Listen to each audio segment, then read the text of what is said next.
Bonjour à tous, c'est le Dr Walid Mekedem et aujourd'hui on va essayer de répondre à cette question. Est-ce que le fait d'avoir des éjaculations de manière très fréquente protège du risque d'avoir un cancer de la prostate? Alors pourquoi j'évoque ce sujet? Peut-être que déjà vous en avez entendu parler, mais en fait je surfais tout simplement sur Google Actualité, je suis tombé sur un article avec un titre un petit peu aguicheur. Donc cancer de la prostate, multiplier les éjaculations, réduirait le risque. Qu'en est-il vraiment? Bon, en fait, d'où vient cette histoire? Donc, il y a une étude publiée dans le journal d'urologie en 2016, une étude menée par l'université de Harvard, qui essayait d'établir un lien, voilà, statistique, entre les éjaculations fréquentes et la diminution du risque d'avoir un cancer de la prostate.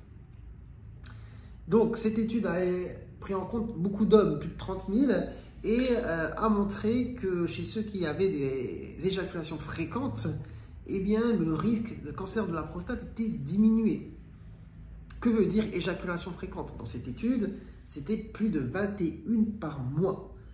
Donc, on ne va pas entrer dans l'intimité de chacun, mais quand même, plus de 21, c'est un peu plus que fréquent.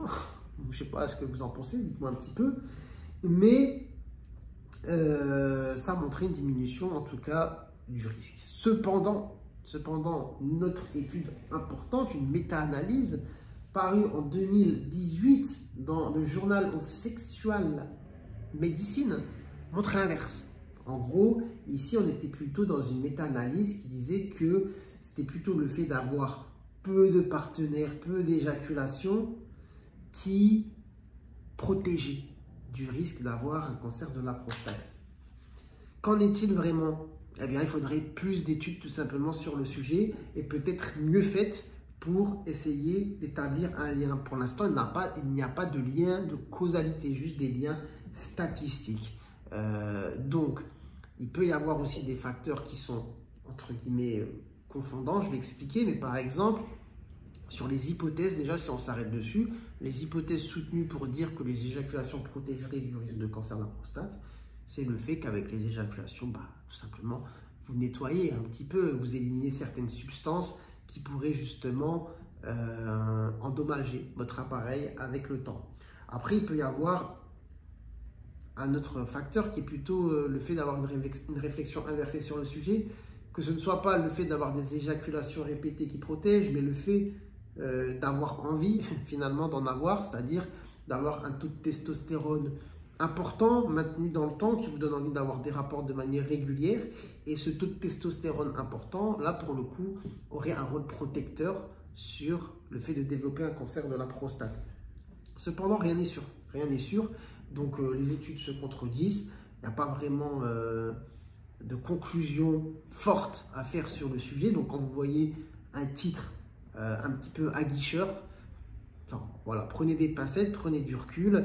Il n'y a pas besoin d'avoir une hygiène éjaculatoire. Je ne sais pas si ça se dit comme ça, mais en fait, pas besoin de se forcer à en avoir dans le but de se protéger d'avoir un cancer de la prostate. Il n'y a rien aujourd'hui qui montre fortement qu'il y a un lien fort entre le nombre d'éjaculations et le fait de développer ce type de cancer. Donc voilà, tout simplement, il faut pas se forcer. C'est tout ce que je voulais dire parce qu'il n'y a pas de grosses conclusions à se faire et les titres comme ça, bon, sont un petit peu marrants, on a envie de cliquer dessus, mais il y a quand même des travaux sérieux qui sont faits sur le sujet. Mais aujourd'hui, il n'y a pas vraiment de conclusion forte avec des preuves suffisantes pour dire qu'il y a des liens. Voilà, j'espère en tout cas que cette vidéo vous aura été utile, intéressante. Si c'est le cas, n'hésitez pas à liker, à vous abonner à la chaîne. Et sur ce, moi je vous dis prenez soin de vous, prenez soin de votre santé. Et à très bientôt, j'espère, pour de nouvelles vidéos. Ciao, ciao!